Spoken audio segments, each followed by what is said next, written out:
Hello space एंथुसियास्ट्स। आज हम आपको एक रोमांचक यात्रा पर ले चलेंगे जहां हम भारत के अंतरिक्ष अन्वेषण के अद्भुत सफर के बारे में जानेंगे। इंडिया स्पेस एक्सप्लोरेशन में बहुत आगे विराज रहा है। यह सफर न केवल तकनीकी उपलब्धियों का है, बल्कि यह हमारे सपनों और महत्वाकांक्षाओं का भी प्रतीक है। एम्बिशियस मिशंस और ग्राउंड ब्रेकिंग अचीवमेंट्स के साथ भारत ने अंतरिक्ष में अपनी एक अलग पहचान बनाई है। चलो इंडिया के स्पेस प्रोग्राम की फैसिनेटिंग दुनिया में जाते हैं। यह एक ऐसी दुनिया है जहां हर कदम पर नई चुनौतियां और अवसर हैं। सबसे पहले आईएसआरओ के अचीवमेंट्स के बारे में बात करते हैं। आईएसआरओ ने अपने अद्वितीय प्रयासों से भारत को गर्वित किया है। ढेर सारे सैटेलाइट्स लॉन्च करने से लेकर मून पर लैंडिंग तक आईएसआरओ ने हर बार अपनी क्षमता को साबित किया है। आईएसआरओ ने इंडिया को प्राउड बनाया है। याद है PSLV-C-37 मिशन? इसने एक ही फ्लाइट में 104 सैटेलाइट्स लॉन्च करके वर्ल्ड रिकॉर्ड बनाया था। यह उपलब्धि न केवल तकनीकी दृष्टि से महत्वपूर्ण थी, बल्कि इसने भारत को अंतरिक्ष अन्वेषण के क्षेत्र में एक अग्रणी देश के रूप में स्थापित किया।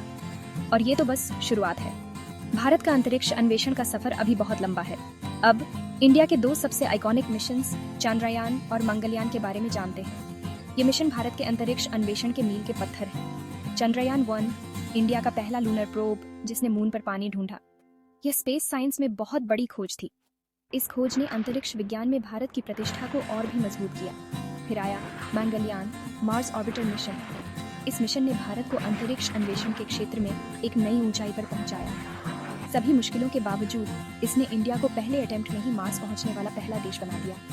यह एक अद्वितीय उपलब्धि थी।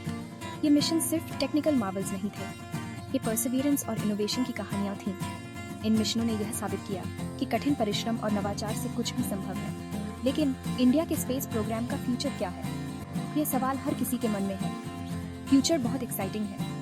आईएसआरओ के पास कई एम्बिशियस प्लान्स हैं जो भारत को अंतरिक्ष अन्वेषण के अगले स्तर पर ले जाएंगे। आईएसआरओ मैन्ड मिशंस प्लान कर रहा है, जिसमें भारतीय अंतरिक्ष यात्रियों को अंतरिक्ष में भेजने का लक्ष्य है। गगनयान प्रोजेक्ट के साथ इंडियन एस्ट्रोनॉट्स को स्पेस में भेजने का एम है। यह भारत के अंतरिक्ष अन्वेषण के इतिहास में एक नया अध्याय होगा। स्पेस स्टेशन बनाने और इंटरप्लैनेटरी ट्रैवल एक्सप्लोर करने की भी बात चल रही है। यह भारत को अंतरिक्ष अन्वेषण के क्षेत्र में और भी आगे ले जाएगा। जरा सोचो कितनी पॉसिबिलिटीज हैं। अंतरिक्ष अन्वेषण की दुनिया में भारत के लिए संभावनाओं की कोई सीमा नहीं है। तो अगली बार मेरे साथ जुड़िए और भी फैसिनेटिंग टॉपिक्स एक्सप्लोर करने के लिए। हम आपको अंतरिक्ष अन्वेषण की और भी रोमांचक कहानियां सुनाएंगे। लाइक और सब्सक्राइब करना मत भूलना रेगुलर अपडेट्स के लिए। इससे आपको हमारे नए वीडियोस की जानकारी मिलती रहेगी। तब तक के लिए स्टार्स को देखते रहिए और अंतरिक्ष की इस अद्भुत यात्रा का आनंद लेते रहिए।